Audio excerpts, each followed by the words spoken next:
Admiral, do we have you with us? Yes, how are you? Good, how are you? I'm doing great, thank you. Sorry, just came out of our event right here in Scranton, headed on down. And how did that event go? It was wonderful. We just did an event at education. We did it at the Employment Opportunity and Training Center here in Scranton, who does God's work for those that are looking for a job, trying to get a job. It started as a woman's focused type event, but then they've done everything from working with mental health area and also those who have been formerly incarcerated. It went great. And I talked about educational opportunity. And we're going to jump in because, we are limited on time. We usually have you for about 15, 20 minutes. Now we only have you for about 10 minutes. And we're talking about your plan. And the plan is restoring the American dream for working families. And I understand that you have taken part in a seven cities tour or a 7-step tour that is going on this week. That is correct. We started in 7 cities yesterday. We went to Johnstown, left Philadelphia area at where I live in Delaware County, went to Johnstown, headed over to Pittsburgh, Erie. Today we did Harrisburg this morning. Now we're in Scranton, headed down to Bethlehem, and then down to Montgomery County. So the event today, what primarily are the events that are going to take place, I guess, the rest of this week is what we should focus on. So tomorrow or maybe even over the weekend. Yes, absolutely. What we just finished one here in education. I'm headed down to Bethlehem now, and we're going to do one on small business and manufacturing. We're then going to also talk about, because there's only 2 more left, infrastructure. And then I'm going to end up down in near Norristown, and I'm going to be focused on senior citizens as well as workplace protection. But I want to talk about senior citizens because we have on average about a 35% increase on elder abuse in our country, in our state, for our seniors. I want to talk about their protection. And with that, I also kind of wanted to focus back on, because we were sent so many things. There's in the press releases and things that were sent out, it's kind of like almost a mini a chapter or book. It says, The Plan for Restoring the American Dream for Working Families by Admiral Joe Sestak, obviously candidate for the U.S. Senate. And then we list down this table of contents. And of course, listeners can't see the table of contents unless, you were to go on the Sestak website. But we're going everything from creating jobs through small business growth to a rebirth of American manufacturing for good-paying jobs. There are, dozens of topics. Do you focus on maybe one particular topic at each event, or do you go to multiple or maybe 3 or 4? Since it's 7, there's about 13 events, so I do on average 2 at each event. And that's the real issue, and I'm glad you brought it up. There is no one magic wand like Harry Potter can do to wave and say, we've restored the American dream.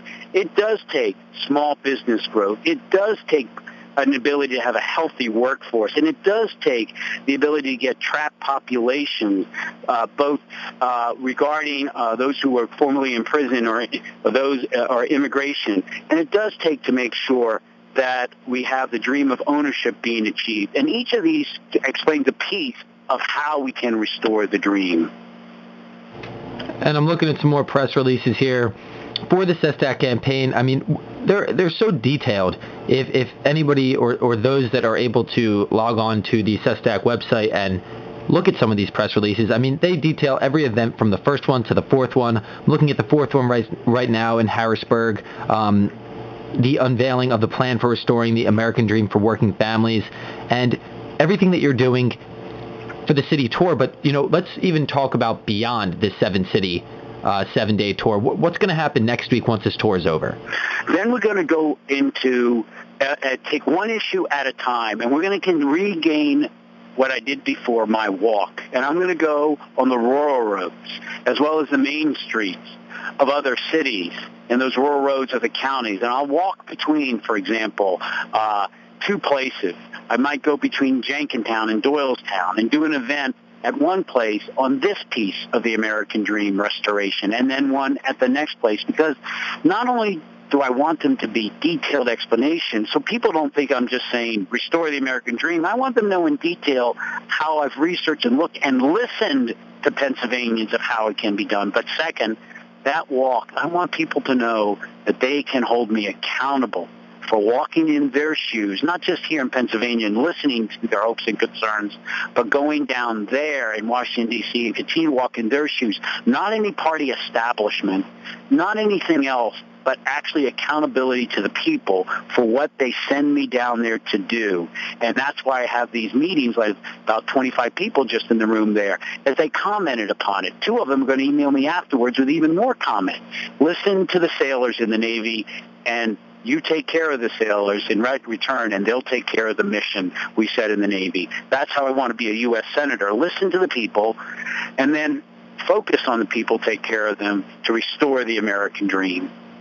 And something we have to ask about, Admiral, and, this is a little bit outside of just your personal tour and the Sestak campaign. While we still have a few minutes, we were really wondering about, or I was really wondering about your thoughts, because I read some things about, Senator Toomey and some other people like that, Senator Casey. I wanted to gauge your thoughts on President Barack Obama's executive actions on gun control and your thoughts on that. Yes. When I was in Congress, when I was in the Clinton administration near the end, the last 5 or 6 years, I've watched these massacres across our nation. And after each tragedy, you think, is there a way to at least stop some of them? And I watched the Congress do nothing, the Senate do nothing. And then I saw with Senator Toomey's effort, he tried one time to do something, but then said, we had our vote, it's over. No, I learned in the military that you can only succeed if you keep trying and trying. You stay in that foxhole with your partner next to you and never leave them and stay in the fight night after night. And we try to get gun prevention, violence prevention. And so I reluctantly don't like that it has to be done by just the executive branch. But at this stage, I support it because they're common sense, and it still so much respects a person's individual right to own a gun. This is meant merely to make sure that we are able to close some loopholes by which criminals and those that mentally shouldn't have a gun get them, and that is why I support it. And Admiral Sestak, we are running a little bit short on time, but we do want to thank you again for taking the time out. We know that you did just come from an event, and the week is very busy now that the new year has turned, and we want to wish everybody in the Sestak campaign, or I want to wish everybody in the Sestak campaign and yourself, a very happy new year since we have not spoken, and success for the rest of the way. And my thanks to you, and the same to you. Thank you, Geoff.